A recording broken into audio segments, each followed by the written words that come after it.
Presenter today is Tom Larson. He is accessible to all of us. He's a senior vice president, executive vice president, I should correct that, with the Wisconsin Realtors Association. And I'm going to turn over the program to him. Good afternoon, everyone. It's great to see you virtually. It'd be better to see you in person, but we'll work on that for next time.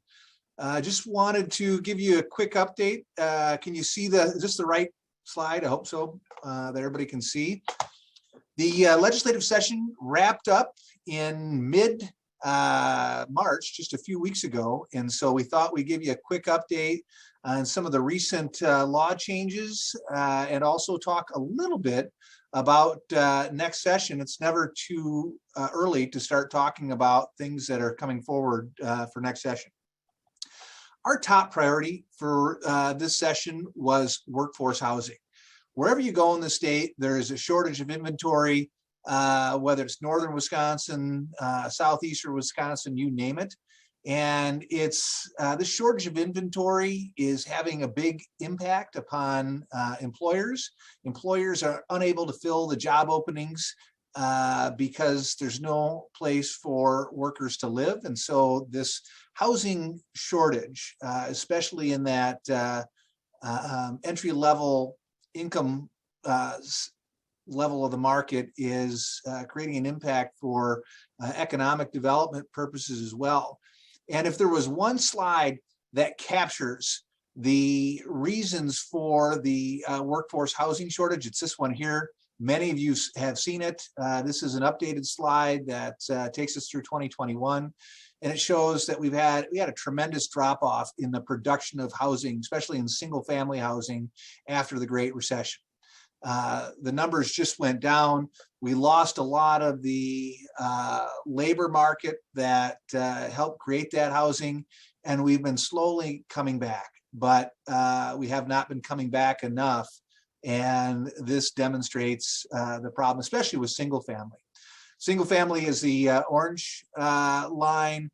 The blue line is the number of single family lots being approved. And you can see that number is way below pre-recession averages. But the green line, if there was ever a positive story with respect to workforce housing, it's multifamily. And you've seen that with respect to multifamily housing, we are now producing more housing than we did pre-recession levels. So the multifamily starts are back above where we were pre-recession level.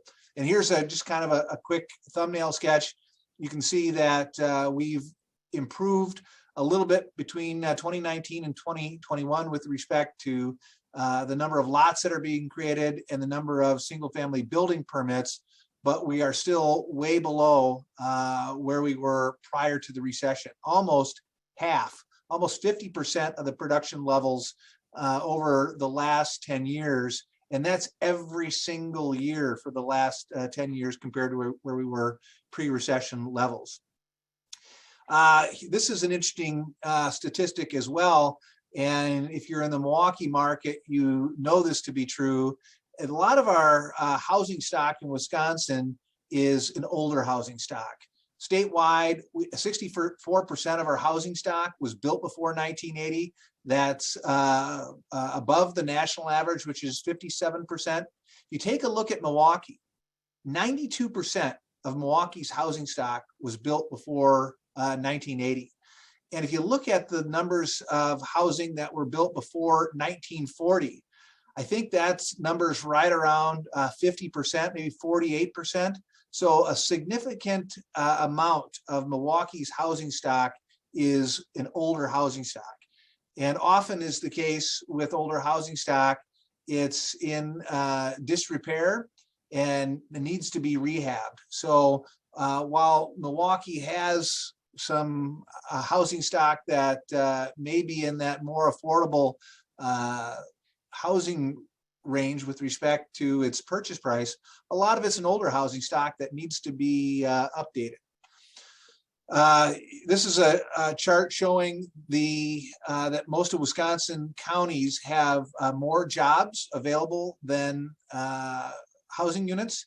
you can see that almost every single one of our more urban counties, that's the case, with Waukesha County maybe being the worst, where we have 1.4 jobs available to every single unit of housing. And the same is true for Dane and Brown County. So in our high growth, more urban counties, we have more jobs available than we do housing units. With respect to housing affordability, in most of our housing markets, the housing affordability continues to get worse. So we have declining housing affordability, again, in most of our major metro areas, the only exception that being in the Eau Claire and Wausau housing markets. So in October, I introduced 8 different workforce housing bills that tried to address the housing supply shortage in a variety of different manners. This was probably the most aggressive, most comprehensive workforce housing package in the country. The only exception may be in California, where California takes the workforce housing need or workforce housing shortage to a new level. But it had tried to address the workforce housing issue from a variety of different angles. One of the things that all of the bills had in common is it defined workforce housing in the same manner, and that was housing costs that don't exceed 30% of the household's annual income. For rental housing, that was between 60 and 100% of the county median family income. And for owner occupied, that was no greater than 120% of the county median family income. So the 8 different bills provided new financial tools that included a workforce housing tax credit program that provided $42 million in new tax credits to encourage the development and construction of workforce housing. Some new local infrastructure financing tools that were similar to tax increment financing, but a little bit different.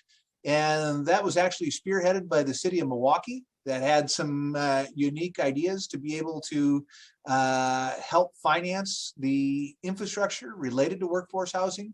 Some new financing tools for WIDA, and also required municipalities to allocate at least 10% or $1 million, which was ever lower, for workforce housing.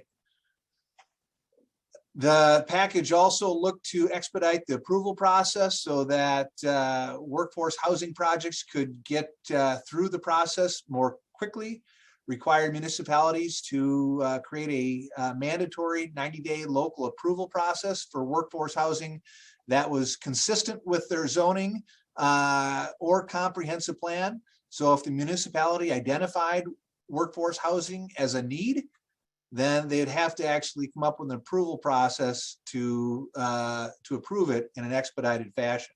It made residential a permitted use in vacant commercial areas. So if there was a market for approving residential in commercial areas, that could be done more efficiently. It also created a developer's remedy so that if a developer was denied an approval of a workforce housing project that was consistent with their community zoning or comprehensive plan, the developer could go directly to circuit court and get that project approved. It wouldn't be sent back down to the local unit of government for reconsideration, and the court would actually have the ability to approve the project. And lastly, it created a new innovative concept for promoting shovel-ready development sites. These would be sites where utilities were already available. It already had gone through the approval process.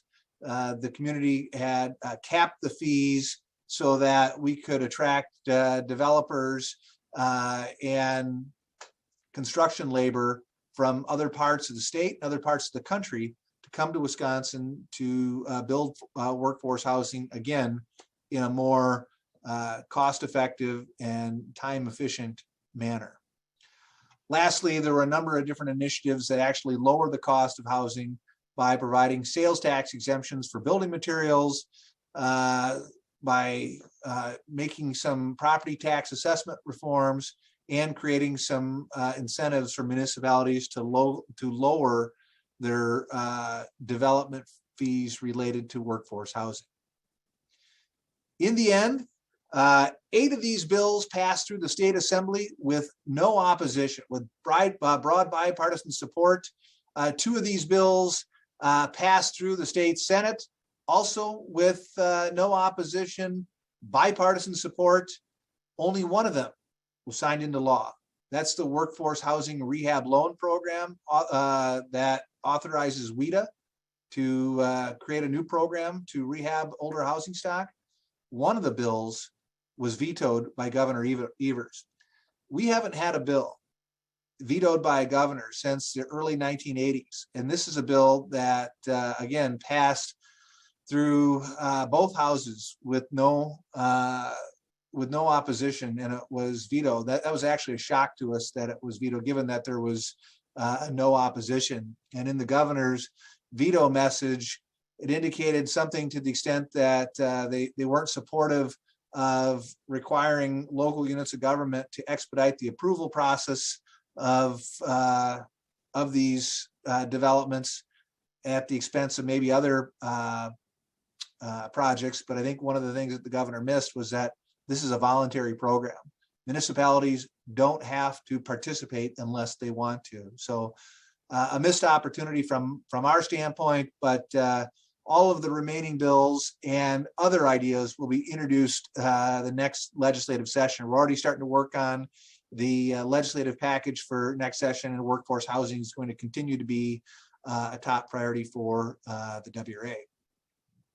In addition, there were a number of regulatory reforms that passed through the legislature and got signed into law.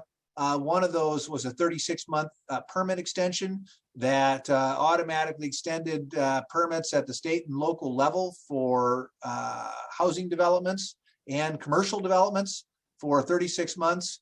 We've had slowdowns due to COVID, due to supply chain, and rather than forcing these developments to go back through the approval process because of factors that are outside all of our control, this automatically extended the permit deadlines for 36 months. And that was signed into law earlier this year. Another one was a COVID-19 civil liability exemption, which provides realtors and other businesses with immunity from civil liability due to exposure to COVID. As you may recall, that was a hot thing when the beginning of the session started. We were just unsure of what the business climate was going to be like when the economies started opening back up. And I think one thing that the entire business community was prioritizing was some protection from lawsuits in the event somebody was exposed to COVID. And that too was signed into law early in 2021. A couple other things, access easements. This was a statute that went into effect in 1980 that said for all types of access easements, those may be driveway easements, lake access easements, hunting easements, anything that granted somebody an easement to go from point to point. There was a statute that said those expired after being in existence for 40 years unless they were re-recorded. And that overrode whatever was in the easement itself. And we were discovering that because that went into effect in 1980, that we were starting to see more and more of these. It was creating a huge issue for real estate transactions because they would often be discovered very close to the closing date, and it'd create a lot of headaches for sellers in particularly to discover when they no longer had an easement that they had been relying upon.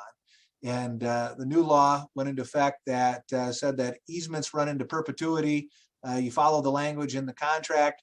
So if the contract indicated that the easement was going to be into perpetuity, and that easement was recorded on or after January 1st, 1960. You didn't need to do anything.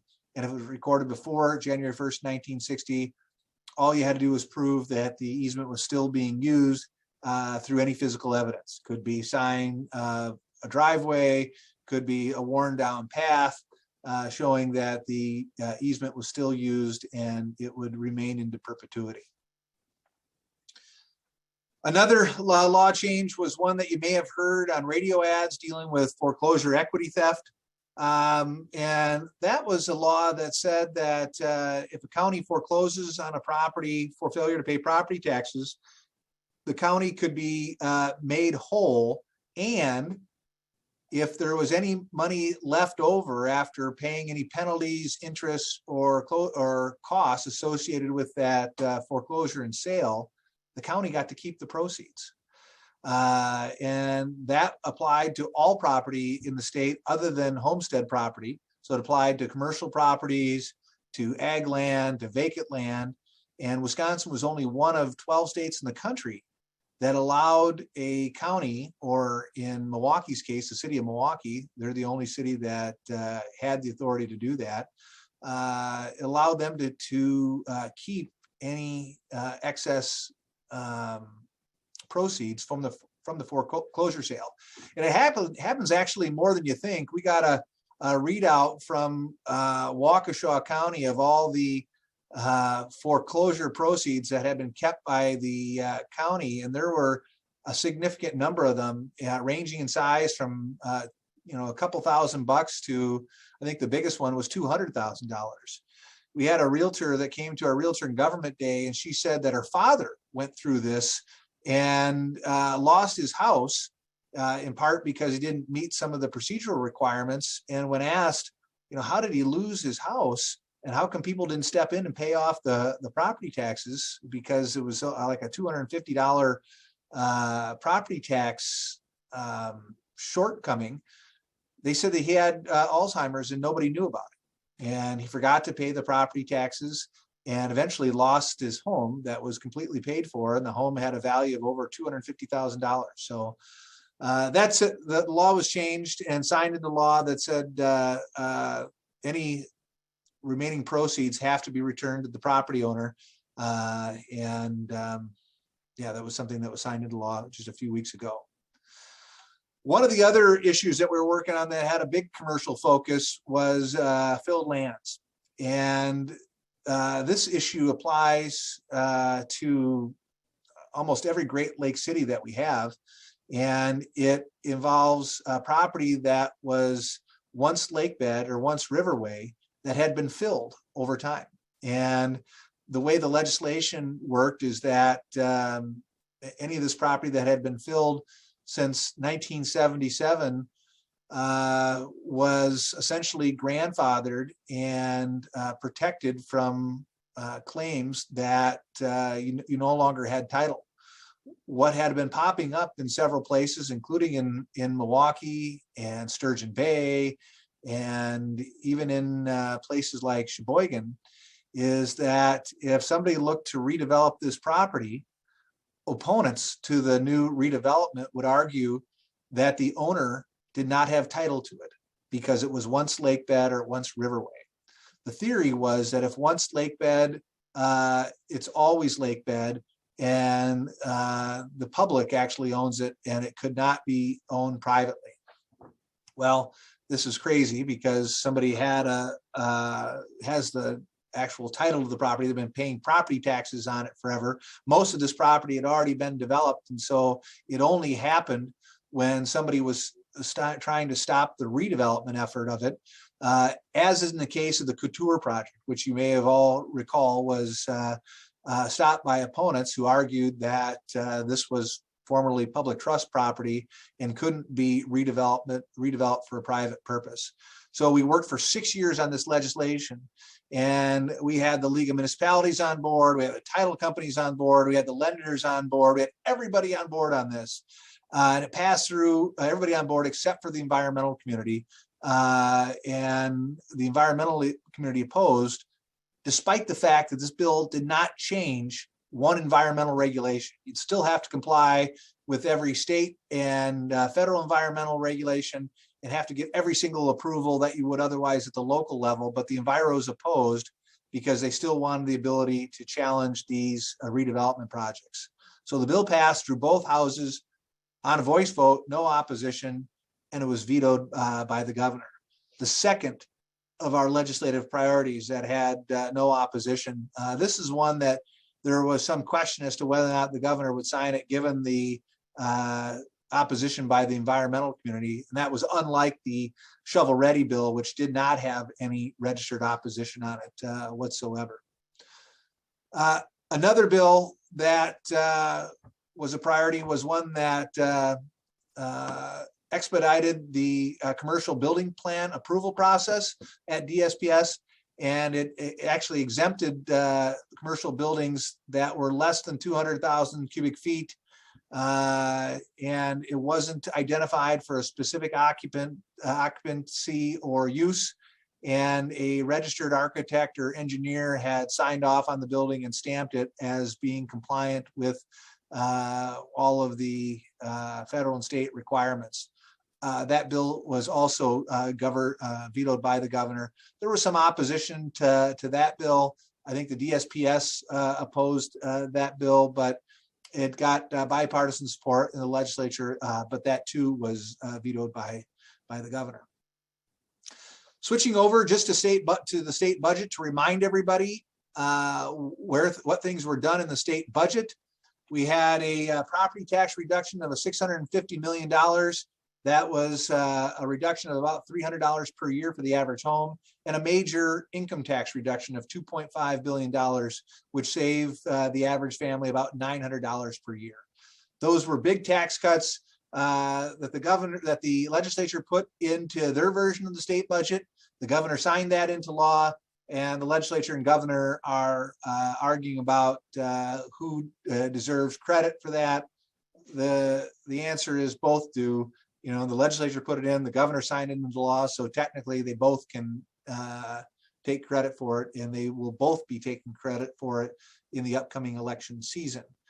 A couple other things that were major emphasis of the state budget. Infrastructure was a big theme, especially broadband expansion. The budget allocated $125 million for broadband expansion. It also allocated another $100,000 of federal ARPA money for a total of $225 million for broadband expansion. It also enumerated the I-94 East-West expansion project in Milwaukee County and provided $40 million in bonding.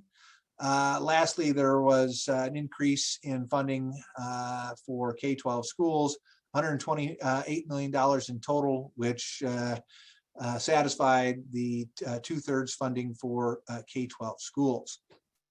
So our fiscal situation at this point is better than it's ever been.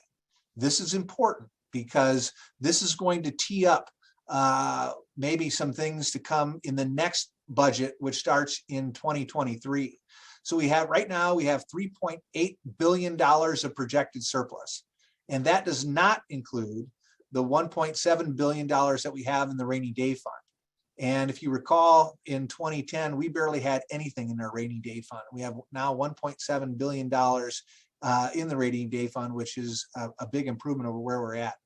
We have a AAA bond rating in the state, which lowers the interest costs for our financing projects. This is the first time we've had a AAA bond rating since the early 1980s. So the state's fiscal health is superb. And I think this is important because you're going to see a lot of jockeying between the governor and Republicans as to what we should do with that money. The governor wanted to issue a tax refund to the voters, and the legislature did not support that idea because they want to do some other things with it, which is going to, I think, be a major focus for the legislature next session, especially if the Republicans, win the governor's race, you'll see, I think, some like-minded ideas for what they're going to do with that money.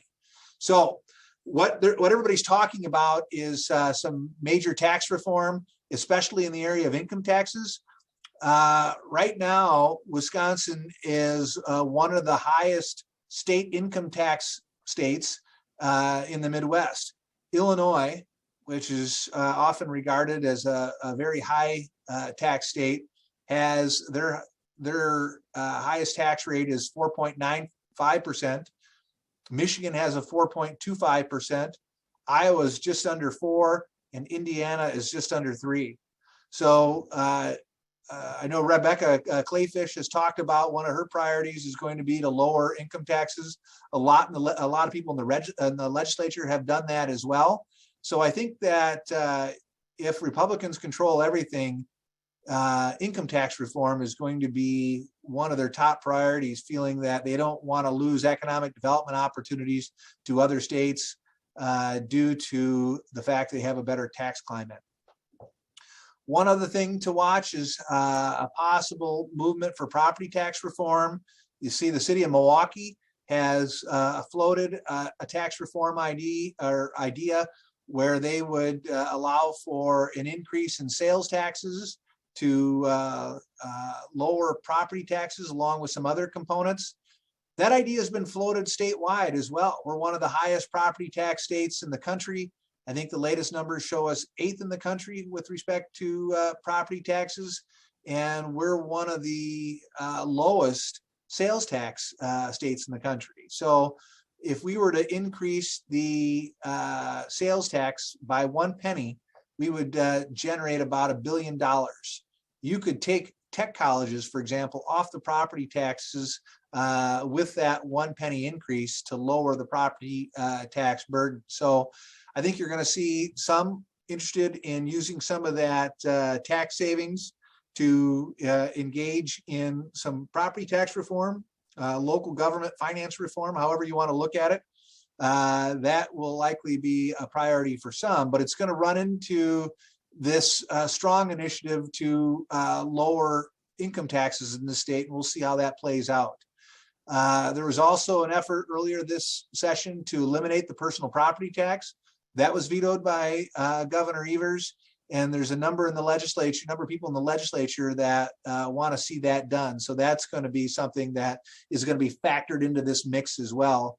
And then lastly, Rebecca Clayfish has talked about trying to make Wisconsin a more attractive place for people to retire in, and that may be eliminating or lowering some of the taxes on retirement income from pensions and 401ks and other things. And we would argue that property taxes are a key component of that. So if we truly want to have people retire in the state of Wisconsin, we have to do something with respect to property taxes to make it a more affordable place to retire. A couple of things just to watch. I know dark store has been a top issue for our commercial members. Nothing has happened on dark store. I don't see anything happening in the future.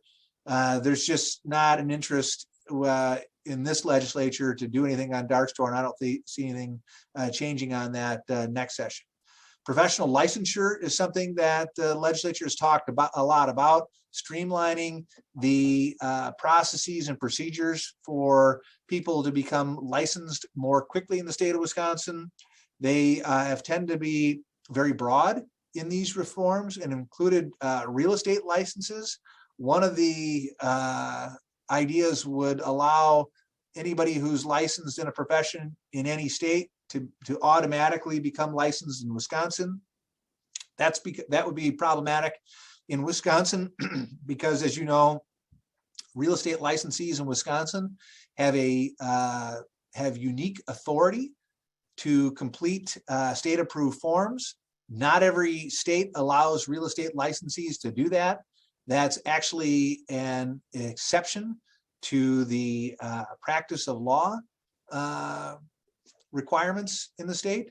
So if somebody didn't go through the same training and they didn't have the same familiarity with the state approved forms as Wisconsin licensees, let's say somebody from Georgia, they're not practicing, they wouldn't be able to practice competently because they wouldn't know how to use our forms. They wouldn't be familiar with our laws because our laws are different in every state. Very different than plumbers and electricians, which tend to have national codes and things like accounting, law, even practice real estate are very different in every state. Rent control is something that has been popular in states around the country. It's been popular in some municipalities. You saw that Minneapolis and St. Paul had adopted some of the most restrictive rent control ordinances in the country. You may ask yourself why municipalities have not done that in Wisconsin. It's because we have a statewide ban on rent control ordinances. We passed that in the early 1990s, and it protects landlords from rent control restrictions in the state. To date, that has never been, nobody's tried to lift that. And as long as we have a favorable legislative environment with people who support our industry, that protection will remain in place. The last thing that you may hear about is levy limits. There's been some pressure on levy limits with local units of government arguing that they don't have the tools to increase funding for things like police and fire. The counter argument is that they can go to referendum anytime and ask the taxpayer to pay more to fund those services. And you may have seen in April, as part of the spring ballot, a number of municipalities went to referendum to increase spending for those activities, and those activities passed with in the vast majority of cases. I think it was 86 or 90% of those referendums passed, and the argument is that that's a better way of doing it, going directly to the taxpayer and asking the taxpayer if they are willing to pay more for it than to do it unilaterally in the legislature. But some lawmakers have talked about loosening those levy limits. So that's just something that we need to watch for in the next legislative session. Workforce housing, our challenge has always been, the lawmakers don't want to spend any money on it. So if it costs a dime of state money, they're not going to be supportive of it. If local government opposes it, they're not going to be supportive of it. And if it involves TIF in any way, like an expanded use of TIF, that has drawn opposition as well. So the ability to kind of thread the needle and avoid tipping over these cans has really limited the scope of what we can get done here in Wisconsin. Hopefully some of these items change moving forward. Hopefully they're more willing to pursue things that maybe local governments oppose. But the dynamic in the legislature over the last couple of years has changed considerably from 2011 and 2012, when you had a lot of folks who were getting elected into the legislature came from business in the private sector. So they weren't afraid of pissing off local units of government. They wanted to reform government. The same has not been true in recent years. I think with the economy doing so well, fewer people from the private sector have been elected into the legislature. You've had more that have come with local government experience. And that's just the lens that they look through, and they've been less willing to do anything that local governments may oppose. And we still have several strong voices in the state Senate about doing anything that allows for the expansion of TIF. We just have one of the most conservative state legislatures, especially state senates, that we've had since the 1950s. And there's enough legislators that are not big fans of TIF that prevent us from doing anything on the proactive side. In fact, we still have a lot to do on the defensive side, just making sure that we keep what we have. So just want to transition quickly and give you a quick update on some legal action cases that we've been working on. There was a recent holding by the state Supreme Court involving use value that was just decided last week in a case called Noodle Holdings versus the city of Kenosha. This was a piece of vacant land within the city of Kenosha. It was tax exempt. The property owner tried to convert it to agricultural use. He bought it in October, did several things in November and December, and on January 1st, they changed the classification from tax non-exempt to residential because the property owner had talked about subdividing it in the near future, and they felt that this possible future use for residential made it more suitable for residential than for use value agricultural use. And the Supreme Court agreed, and they determined that the vacant land had to be used primarily for agricultural use in order to qualify for use value. And I think most importantly, this is the one that could have an impact upon people who are holding property and want to attach a use value classification until they're ready to convert it. Is they said that vacant land can be classified as residential based upon the possible future use as residential at some later date. So just something to watch how assessors are going to be taxing vacant land. As long as you are still using it primarily for agricultural use, you should be fine to be able to be eligible for use value. But if the facts are gray, as they were in this case, about whether or not the person was doing enough, and again, this person acquired it in October and did some things, but apparently not enough in November and December to truly demonstrate that it had an agricultural use. This decision gives assessors flexibility to classify it as something other than agricultural. Another issue that just a quick heads up on, and this is a case that's before the Court of Appeals, Fassett versus City of Brookfield. This is involving a piece of property that is kind of bookend by two dead-end streets. The property owner wanted to divide this parcel into from one lot into 3 lots, just with a simple certified survey map. The city said, we're not going to approve the lots unless you dedicate the land and pay for a road that connects the 2 streets that currently dead into the property. And the property owner argued that, look, your desire to connect those 2 dead-end streets have nothing to do with my land division. There is no need to connect those streets simply because I'm dividing this one parcel into 3. This is just something on your wish list, and you are making me pay for that in exchange for approval of my land division. That's what's called an exaction. And the property owner is arguing that that's an illegal, essentially taking of the property in exchange for doing something that is a higher and better use. So we'll see what the Court of Appeals says with respect to that case. We're expecting a decision sometime in the next couple of months, and that could be a big case for real estate development and property owners.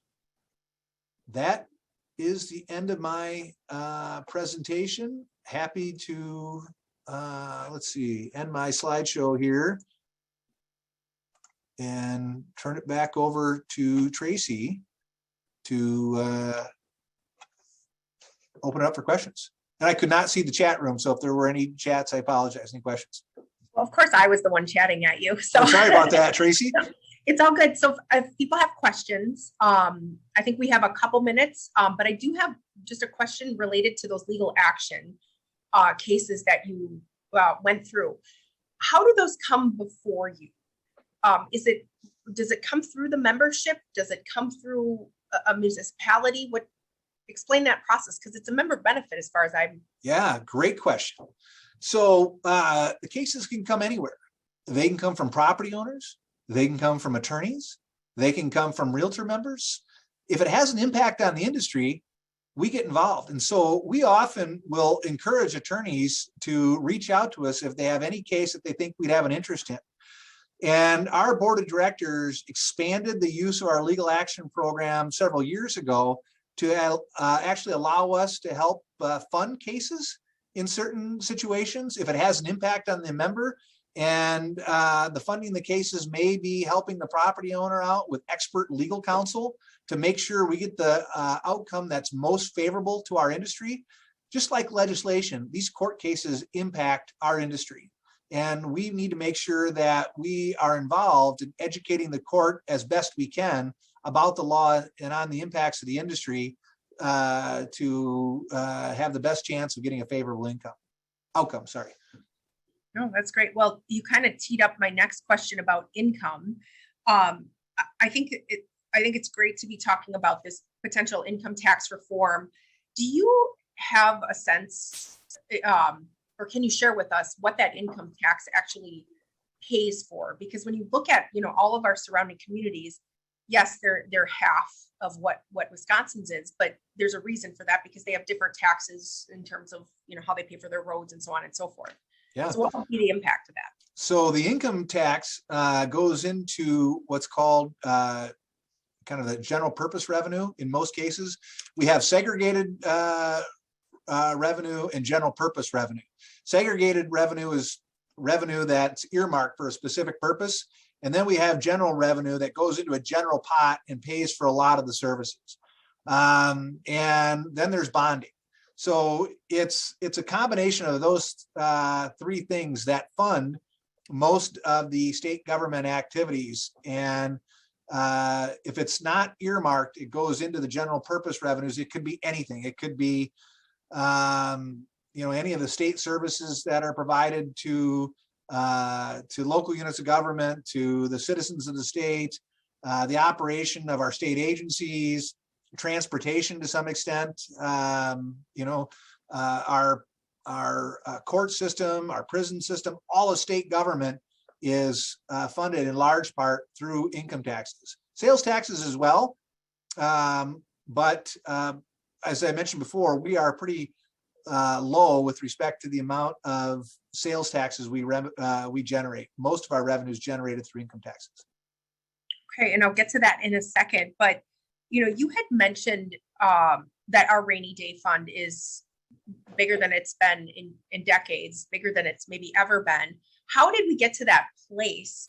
And then do you have any insight on what the potential uses for that rainy day fund might be or could potentially be? Yeah, well, the rainy day fund became as healthy as it has because of the fiscal policies that the state has adopted. A combination of good fiscal management and a strong economy. We allocate a certain percentage of our budget that goes into the rainy day fund right off the top. And because revenues have been strong, especially since 2011, which is when the legislature and Governor Walker at the time allocated a certain percent of our revenues into the rainy day fund, that rainy day fund has grown. So it's been a combination of good fiscal management and a strong economy has allowed that rainy day fund to grow. And it's to be used for times when the economy is really bad and we need to help fund our state government rather than make cuts. And right now, at least with this legislature, I don't see them tapping into that rainy day fund anytime soon. They would prefer to cut spending rather than maintain certain spending levels and tap into the rainy day fund when revenues drop. Okay, no, that's great. So I'm sure these will all be topics of discussion during the next election. Can we talk a little bit about the sales tax proposal? I know that many on this call are familiar with the narrative, especially those who do work in Milwaukee. It's been an echo cry from local government officials to allow for for Milwaukee County to allow for a sales tax. Talk a little bit about what that might look like, how that could potentially work, and why now might be a good time to really start talking about it, because our organization will take a position on something like this, I presume. Something that we've been supportive of for a while. And actually, what we do whenever we interview in open seats, we ask a series of real estate related questions. And one of the questions we've had on our questionnaire for the last 6 years is, would you support a sales tax increase in exchange for a property tax decrease? And almost everybody has indicated yes. However, the politics of increasing one tax to lower another tax are dicey, in part because some people still look at it as a tax increase. And if you ask the public whether they truly trust government to raise one tax and lower another, it's overwhelmingly they're overwhelmingly opposed to the idea, because they don't think government will lower a tax. They think that they'll actually increase a tax and keep the other tax the same or increase it. So I think that's the biggest roadblock, is that the public just doesn't trust government to lower another tax. And I know the city has proposed just that, to increase the sales tax locally as a pilot project, the city of Milwaukee or Milwaukee County, in exchange for pension reform and to lower property taxes. And this conservative legislature is just not on board with it, because they don't like the idea of tax increases, any tax increases, even to lower another one. So we have an uphill battle to lay the groundwork to get people to be supportive of it. And one of the things we fight for more than anything is to maintain the current levy limits. Not because we're trying to choke off local units of government, but if we loosen levy limits at the state level, we will never get to this discussion about changing the way we fund local units of government. It's too easy to raise property taxes. And without hard caps in place, we will never be able to reform local government finance. And we are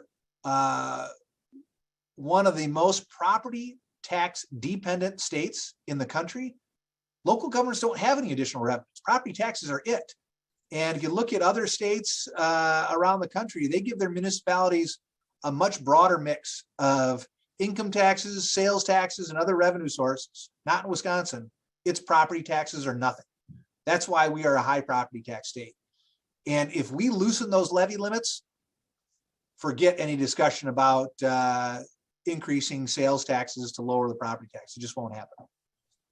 Yeah, I think that it's going to be an interesting messaging, not even a battle, but the messaging around that, because truthfully, if you think about it, people, if they wanted to increase their levy limits, they put in place the referendums, number one, and number two, your legislature wouldn't look the way it does if there wasn't kind of that mentality that we do need to hold the line on levy limits. So, it is all about the elections, which I'm hoping we can just spend a couple minutes talking about. We just got another alert about another a Milwaukee assemblyman who isn't running again. I believe that brings the number to about 30 openings in the assembly, at least. What is your sense of the temperature and the mood right now? What's going on? Why so much shift? And what does that mean for our organization? Well, I think you're seeing a lot of people retire because they're exhausted. I think with respect to Republicans, a lot of the discussion on election integrity has just caused people to lose interest in running again for re-election. It's a feeling that they can't do anything because there's just they're stuck in this box about whether or not they did enough with respect to election integrity reform. And I think they're tired of getting shouted down by constituents who feel they haven't done enough, even though they passed can't remember how many pieces of legislation, 8, 10, 12, all dealing with election integrity reform, and those pieces of legislation have been vetoed. But you're also seeing a lot of retirements on the Democratic side of the aisle too. And I think what you're seeing there is just a loss of hope of ever getting out of the minority. They look at the fact that Republicans have huge majorities. The wins right now, the national wins right now are blowing red because there's so many people upset about national policies, inflation, you name it. And then the new maps for the redistricting favor Republicans. So if you're a Democrat, you're just tired of being on the back bench, and you're like, I'm going to move on to other things, and the economy's great. So, why not pursue another line of work that pays better, feels more rewarding because you actually get something done, and maybe less stress. So I think that combination is leading to the record number of retirements that we're seeing. That's great. And I know that people are always interested, and I know that they can reach out to you. We'll share your contact information. Anything else that comes to mind that we should be really focusing on? I know you said workforce housing is going to continue to be a top priority for our organization, all the income tax reform, and of course the elections coming up in the summer, fall, in the next 2 years. Well, what I would ask is that at some point this summer, we do a kind of a brain dump, and let's get together and talk about things that we can work on, things that are important to your industry, ideas you have for legislative initiatives. I think that would be really helpful. If you have anything, always please email me and share. But I think sometimes being in a room and just talking about different ideas is helpful to just maybe try to tackle some things that would be helpful to all of you in your business that we may not be aware of. And I just want to reemphasize the importance of talking about property taxes to people. Just because we currently have levy limits in place and we've had a favorable legislature, I'm telling you, I'm surprised at the number of lawmakers that don't think property taxes are important anymore because they don't hear it from their constituents. You guys hear about it every single day. You hear about it from customers and clients who are coming from other parts of the country and are shocked when they hear about the property taxes in the state. So make sure that when you're talking to lawmakers, remind them of that, because I think they're moving on to income tax reform because they think that's the thing that's going to help the economy most. Well, we have to be the voice for property taxes. Not that lowering income taxes is not important, but so too is holding the line on property taxes. You actually remind me of one more question that just got the local headlines, and I know we were going back and forth about it yesterday. But the fact that property values have increased so significantly, I know Milwaukee County tax bills just went out, and the residential owners are upset, understandably so. But what is happening statewide, and do you have a sense for what we'll be seeing in terms of a percentage increase, not just on residential but commercial property, and what that impact is going to be? Yeah. Well, remember that your increase in assessed values mean nothing. That only indicates what percentage of the tax pie you're going to pay. And if everybody's going up the same, the ratio is no different. If both you and your neighbor go up 10%, your tax and the tax levy is the same, you're paying the same amount you were before. It's just your value is going up. What is the important thing is what's the levy? What's the mill rate? At what mill rate will they tax your value at? And that's determined by how much the municipality wants to spend. As most of you know, with property taxes, municipalities decide how much they want to spend, and then they attach a mill rate to their levy to be able to generate that amount. So if your taxes go up, it's not because values went up, it's because spending went up. Values just determine what portion of the pie you're going to pay, but the size of the pie is determined by the decisions at the local level about spending. And we'll see those budgets coming out soon, you think? You'll see it in the late summer and fall when municipalities and counties start putting together what their wish list is for spending. I'm sure they're all going to go down. I am sure. Thankful. Be thankful. We still have our levy limits in place, which are at 0%. They can only increase generally. There's some exceptions for the net value of new construction. So the idea is, if you want to increase your levies, you got to grow. You got to encourage economic development. That's how you increase your tax pie. And that's the way our levy limits are set up, unless you want to go to referendum and ask the taxpayers directly to pay more in taxes. Great. All right. I think we covered a lot of ground. I know it was a little quiet on the chat, but I'm sure we'll get some follow-ups. Tom, thank you so much for your time, for your insights, for everything. And I think I'll take that invitation and try to set something up for June when we can. We'll do it in person next time. I'd love to. Yeah, thank you, Tracy. Always a pleasure to talk to you guys, and let me know when you want to get together this summer. All right. Thank you. Have a good day, everyone. Bye-bye.